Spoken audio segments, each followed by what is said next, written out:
बहुत बहुत धन्यवाद। सबसे पहले मैं अपनी जन्मभूमि को अपनी ओर से नमन करता हूँ।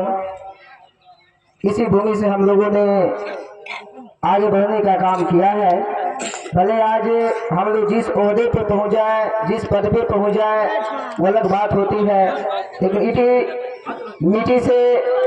इसी मिट्टी में लौट कर हम लोगों ने आगे वो मुकाम हासिल किया है। उसके बाद इस मटका फूल कार्यक्रम में आयोजन करता जो अध्यक्ष है, मैं उनको अपनी ओर से धन्यवाद देता हूँ। और हमारे गांव के जितने भी बुजुर्ग लोग हैं, माताएं, बहनें एवं छोटे भाई जो भी इस मटका फूल कार्यक्रम में आए हुए हैं, उनको भी मैं अपनी ओर से धन्यवाद ज्ञापित करता हूँ। और हर साल की बात ही ये कार्यक्रम में आयोजित होते आ रही है, और यह पहला अवसर मुझे प्राप्त हुआ है कि अपने गांव के बच्चों के बारे में, अपने गांव के लोगों के बीच में दो से बोलने का मुझे कुछ अवसर फर्स्ट बार प्राप्त हुआ है। इसके लिए मैं धन्यवाद ज्ञापन करता हूं, खास करके जो इस आयोजन करता है अध्यक्ष जी हैं उनको। और कार्यक्रम में कोई भी सांस्कृतिक कार्यक्रम हो, उस सांस्कृतिक कार्यक्रम करने का एक अपना उद्देश्य होता है। मनोरंजन करना सांस्कृतिक कार्यक्रम का उद्देश्य नहीं होता है। मनोरंजन तो खैर मदारी वाला भी कर देता है, तो मदारी वाला और सांस्कृतिक कार्यक्रम में बहुत बड़ा फर्क होता है। सांस्कृतिक कार्यक्रम में हमारे गांव में एक समरसता पैदा करता है। समरसता का मतलब होता है कि गांव के सभी समुदाय के लोग, चाहे वो किसी भी जात के हो, किसी भी धर्म के हो, इस कार्यक्रम में हिस्सा लेते हैं और उनमें किसी प्रकार की कोई मतभेद नहीं होती है। सांस्कृतिक कार्यक्रम का मुख्य मकसद यही होता है कि एक आपस में समरसता का प्रदर्शन करें, आपस में भेदभाव को त्याग कर हम लोग किस तरह से आपस में मिलकर, हमें याद है एक जमाना था जब पुस्तकालय पर एक कार्यक्रम हुआ करता था, वो दिन काश फिर से हमारे गांव में वापस आता।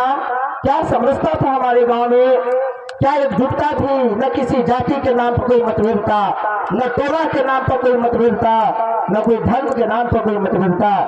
आज हम देख रहे हैं कि हमारे गांव में ही नहीं, लगभग सभी गांव की दशा यही हो गई है कि लोग जात के नाम पर नफरत करने लगे हैं, टोला के नाम पर नफरत करने लगे हैं, धर्म के नाम पर नफरत करने लगे हैं। आखिर हमारा समाज, उस समय का समाज जब पुस्तकालय पर नाटक हुआ करता था, और आज का समाज कहाँ है, मैं जब सोचता हूँ तो मुझे रोंगटे खड़े हो जाते हैं। ताकि क्या हमारे या हम में कमी रहा, या हमारे पेरेंट्स में कमी रहा, या हमारे समाज में क्या वैसा कमी रहा जो आज हम लोग समाज कितना पतन हो गया है कि आज अपने घर में, अपने परिवार से, अपने बेटिया से नफरत हो रहा है। तो ये जो नौजवान साथी है, मैं उनसे आग्रह करूंगा कि वो जो नफरत फैला हुआ है, वो जो टोला के नाम पर, जात के नाम पर जो हम लोग आपस में जेलस करते हैं, जलन की भावना रखते हैं, वो नफरत को फैलाने के लिए, नफरत को मिटाने के लिए हमारे दादाजी काम नहीं कर सकते हैं, हमारे पिताजी उसमें अब काम नहीं कर सकते हैं। ये जो आने वाले जो नई पीढ़ी है जो हमारे सामने दिखाई दे रहे हैं, मैं उनसे आग्रह करूंगा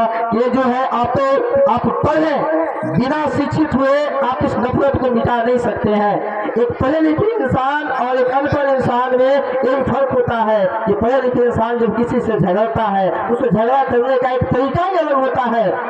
एक अनपढ़ जब झगड़ता है तो उसका झगड़ा करने का तरीका बिल्कुल अलग होता है। तो सबसे पहले आप पढ़े लिखे, क्योंकि बिना पढ़े लिखे हमारे जो सपना है वो उस दिन का समाज, आज का समाज, दोनों का जो गैप पैदा हुआ है, ये गैप को भरने का मात्र एक ही तरीका है कि आप शिक्षित हो जाए। यदि आप ढंग से शिक्षित हो जाइएगा, पढ़ लिख लीजिएगा, तो उम्मीद करते हैं कि निश्चित उस गैप को हम लोग भर पाएंगे।